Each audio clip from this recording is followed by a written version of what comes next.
under the fog line. The fog clings to the Vosges mountains like a grey curse, thick enough to swallow a man whole. Audie Murphy crouches in the muddy ditch beside the frozen road, watching his breath disappear into the same mist that hides the German guns. 22 men from his company are scattered behind him in a ragged line, pinned down since dawn, when the ambush caught them crossing this nameless valley. The January cold seeps through his boots, but it's nothing compared to the ice in his stomach as he counts muzzle flashes in the tree line ahead. The mission briefing last night had made it sound routine. Lieutenant Morrison spread the map across a crate in the barn they'd been using as a command post, his finger tracing the route through these snow-choked forests. Intelligence reported scattered Wehrmacht units pulling back toward the German border, nothing the 3rd Infantry Division couldn't handle. Murphy's platoon would clear the road for supply trucks, simple as that. But Murphy had learned to distrust the word simple when it came from division headquarters. Now, Private Kowalski lies wounded 15 yards to his left, clutching his shoulder and trying not to make noise. Blood seeps between his fingers, dark against the dirty snow. Sergeant Bradley is somewhere off to the right with half the squad, cut off when the shooting started. The radio operator caught a bullet through his equipment in the first volley, leaving them with no way to call for artillery support or reinforcements. Murphy studies the fog's movement like he once studied weather patterns on his family's Texas farm, looking for any advantage in this grey hell. The mist flows in patterns he begins to recognize, thicker along the low ground near the stream, thinner on the slight rise where the Germans have positioned their machine guns. For brief moments it parts enough to reveal enemy positions, then closes again like a protective veil. Murphy realizes the fog isn't just concealing the Germans, it could conceal him too, if he has the nerve to use it.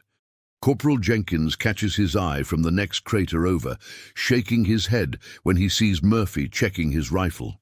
Jenkins has been with the company since North Africa, long enough to recognize that particular look in Murphy's eyes.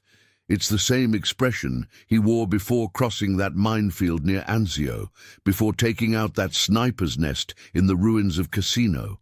The look that means Murphy is about to do something that should get him killed, but somehow doesn't. "You can't be serious," Jenkins whispers, his voice barely carrying over the sporadic gunfire. "They'll cut you to pieces in that fog." Murphy doesn't answer.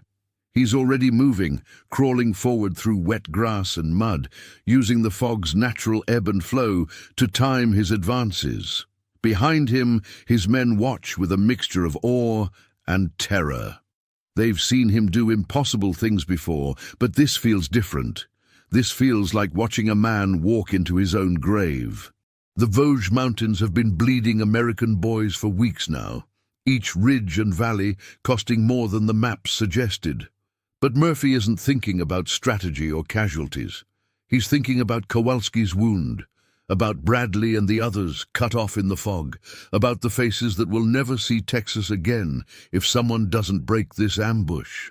If stories like this make you imagine what you'd do under fire, tell us in the comments how you think you'd react in this situation. And stay with us for the next chapters. The fog swallows Murphy like a living thing, muffling sound and distorting distance until he can barely see his own hands. He moves in short rushes, timing each advance with the mist's natural rhythm. When it thickens, he crawls forward. When it thins, he freezes and becomes part of the landscape. The cold January air burns his lungs, but he forces himself to breathe slowly, quietly. German voices drift through the grey wall ahead of him, sharp whispered commands in a language he doesn't understand but recognizes from too many battlefields. The metallic click of weapons being reloaded, someone coughing, trying to muffle the sound. These aren't the elite SS units they'd faced in the Gothic line. These sound like regular Wehrmacht, maybe even Volkssturm. Cold, tired, and far from home, just like his own men. Murphy works his way around what he hopes is the flank of their position. The Vosges terrain is treacherous, even without enemy fire. Rocky outcroppings hidden by snow, fallen trees that could snap under a man's weight, streams that look frozen but aren't. He's learned to read ground the way his father read cattle, seeing the subtle signs that separate safe footing from disaster. Back in the ditch, Sergeant Bradley has managed to work his way back to the main group. His face is grim as he slides down beside Jenkins, snow cascading from his helmet. "How many did you count?" Jenkins asks. "At least 2 machine gun nests, maybe 3. Bradley wipes his rifle clean with practiced movements. "Professional setup. They've got overlapping fields of fire covering all the approaches. Where's Murphy?" Bradley looks toward the fog where their smallest soldier disappeared. "In the 3rd Infantry Division. Murphy's reputation precedes him into every fight. The men have seen him walk through fire that should have killed him, seen him hold positions that should have been overrun. But they've also seen the cost written in the lines around his eyes, the way his hands sometimes shake when he thinks no one is looking. Doing what he always does," Bradley says quietly. "Something we can't." The fog shifts and swirls, revealing nothing. Somewhere in that grey maze, their 19-year-old acting sergeant is playing a deadly game of hide-and-seek with an enemy that knows the ground better than he does. The irony isn't lost on any of them.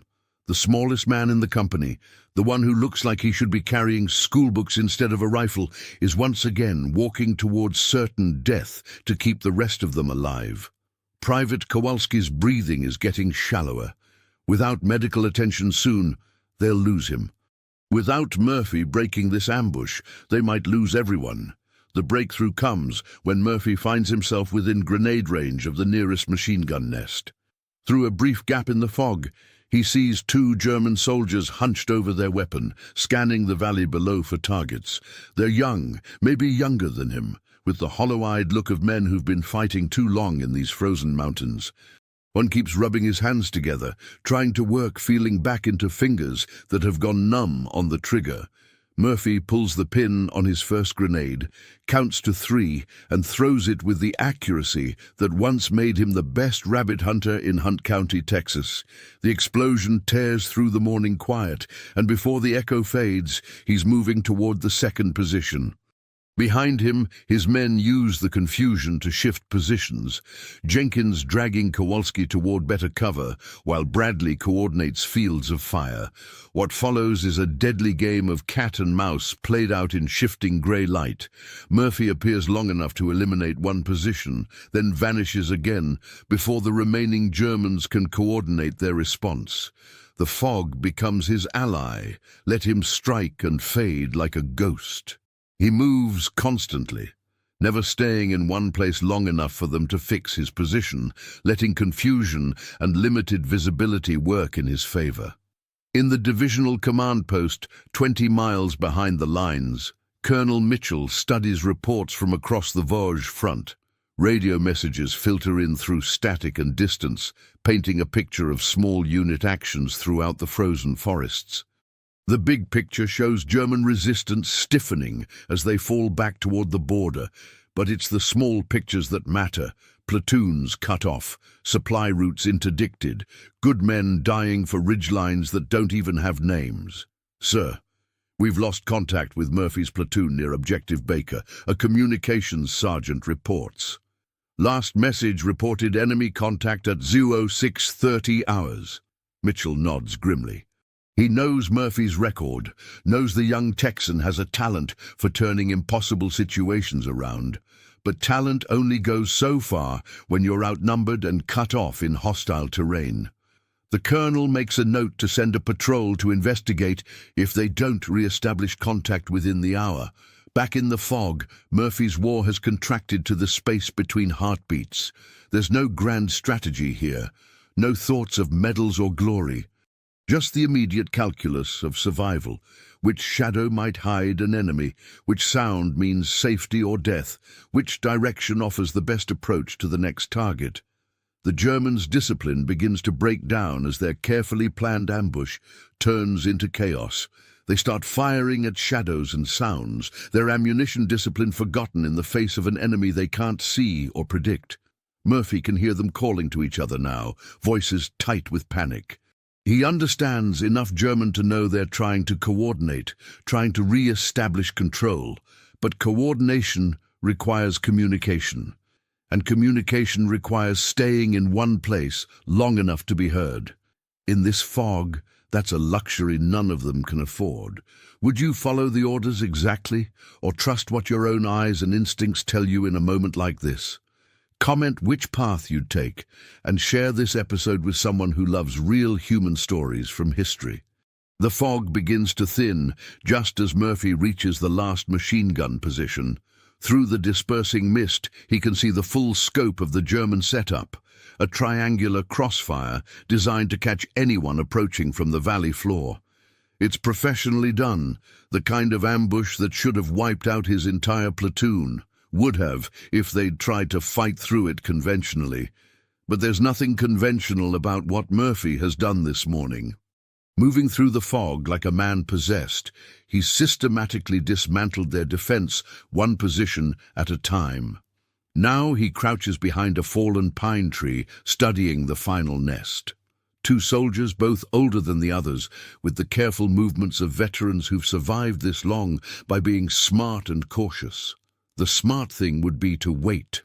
His men could probably work around to the flanks now, use the confusion to escape or call for support. But Kowalski is still bleeding, and there are other American units moving through these mountains who might stumble into similar traps. Murphy knows that the only way to truly break an ambush is to break the men running it, to make them afraid to set up in the same place again. He moves closer, using the thinning fog as cover. The German machine gunner sweeps his weapon across the valley, searching for targets.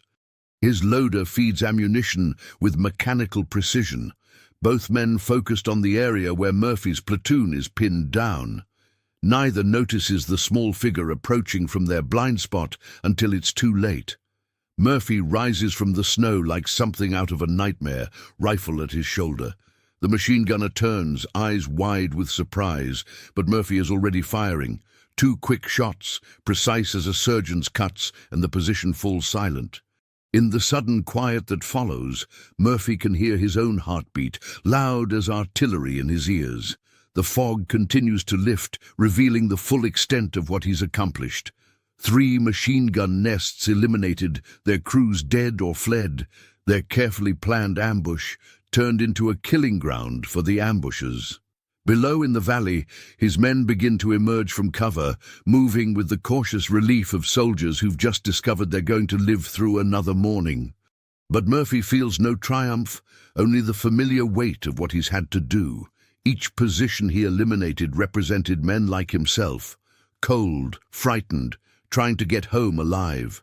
The fog that concealed his approach also hid their faces until the moment of contact, making it easier to do what had to be done. Now, as the mist clears completely, he can see them clearly for the first time. They look even younger than he'd thought. When the fog finally lifts completely an hour later, Murphy's squad finds him sitting beside the last silenced machine gun position, methodically cleaning his rifle with hands that shake slightly from exhaustion and adrenaline. The weapon trembles as he works the cleaning rod through the barrel, a small betrayal of the fear he's kept locked inside throughout the morning's action. 22 men are alive because of what he did in that grey void, but the weight of that mathematics feels heavier than gratitude. Private Kowalski is evacuated to a field hospital where army surgeons will save his arm and his life. Sergeant Bradley claps Murphy on the shoulder, a gesture that says everything and nothing about what they've all witnessed. The road is cleared, and supply trucks roll through on schedule, their drivers unaware that the smooth passage was purchased with violence that will echo in nightmares for decades. The after-action report, typed up 3 days later at division headquarters, will describe it as a successful engagement against entrenched enemy forces. Clean language for messy reality. But it won't capture the desperate mathematics of survival that played out in the fog. Won't mention the moment when Murphy froze behind the first German position, paralyzed by the sound of one young soldier whispering what might have been a prayer or a girl's name. What the citation won't record is the choice Murphy made in that instant, not between courage and cowardice, but between the crushing responsibility of keeping his men alive and the weight of adding more faces to the ones that already visit his sleep. The fog had offered him perfect concealment, perfect surprise, and he'd used both with ruthless efficiency. But efficiency is just another word for doing terrible things quickly enough that you don't have time to think about them. Corporal Jenkins, who'd watched Murphy disappear into that grey wall certain he'd never come back, now studies him with new eyes. There's something different about their acting sergeant now, a distance that wasn't there before. Murphy answers questions about enemy positions and ammunition counts, gives clear tactical assessments for the company commander's report. But his voice carries a flatness that speaks of costs no citation will ever calculate. Years later, when Murphy becomes the most decorated soldier in American military history, people will ask him about actions like this one.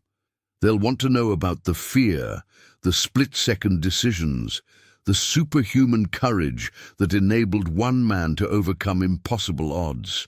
He'll give the answers they expect, humble deflections about doing his duty, about the men around him, about luck and training, and the grace of God. But he'll never tell them about the fog-muffled sounds of surprise and pain, about the way their faces looked so young when the mist finally cleared. Those details stay locked inside, part of the price paid for 22 men coming home alive to wives and mothers who will never know how close they came to receiving telegrams from the War Department. The supply trucks roll past Murphy's position without stopping, their drivers focused on making time through the treacherous mountain roads. To them, this is just another stretch of cleared highway, notable only for the abandoned German positions scattered among the trees. They don't know that an hour ago this was a killing field, don't see the significance of the small figure in an oversized overcoat who watches them pass with hollow eyes. Lieutenant Morrison arrives with the relief column just after noon, his jeep struggling through the snow-rutted road. The lieutenant studies Murphy's after-action brief with the practiced eye of an officer who's learned to read between the lines of combat reports. 3 enemy positions eliminated, minimal friendly casualties, objectives secured ahead of schedule. The kind of clean outcome that makes division commanders happy and keeps supply schedules on track. But Morrison has been with the 3rd Infantry Division long enough to recognize the cost of clean outcomes. He sees it in the way Murphy's men move around him now, respectful distance mixed with something approaching awe. They've watched their acting sergeant do the impossible again, and they're no longer sure whether to feel grateful or terrified about serving under someone willing to take such risks. "Good work, Murphy," Morrison says quietly, but his words carry undertones of concern. Even heroes can be used up, and the lieutenant has seen too many good men pushed past their breaking point in these frozen mountains. 25 years later, Murphy will sit in a Hollywood office listening to screenwriters discuss how to portray his wartime service on film. They'll want to emphasize the heroic moments, the clear-cut victories, the kind of scenes that inspire audiences and sell tickets. He'll agree to most of their suggestions, understanding the need for stories that make sense of senseless times. But he'll never tell them about the fog, about the way sound traveled strangely in that grey maze, about the split second of recognition in young eyes before training and necessity took over. Those memories belong to a different category entirely, not the stuff of inspiration, but the private toll extracted from men who survive situations that should have killed them. The fog line charge becomes part of his legend, another impossible story that somehow turned out to be true. Veterans will debate the tactics, historians will analyze the strategic significance, and moviegoers will cheer the underdog's triumph. But Murphy remembers most clearly not the tactical details or the official commendation that followed, but the faces of his men when they realized they were going home alive. In quiet moments, decades removed from that frozen morning, he can still feel that fog around him, still hear the muffled sounds of a battlefield where courage and terror walked hand in hand through the grey morning light.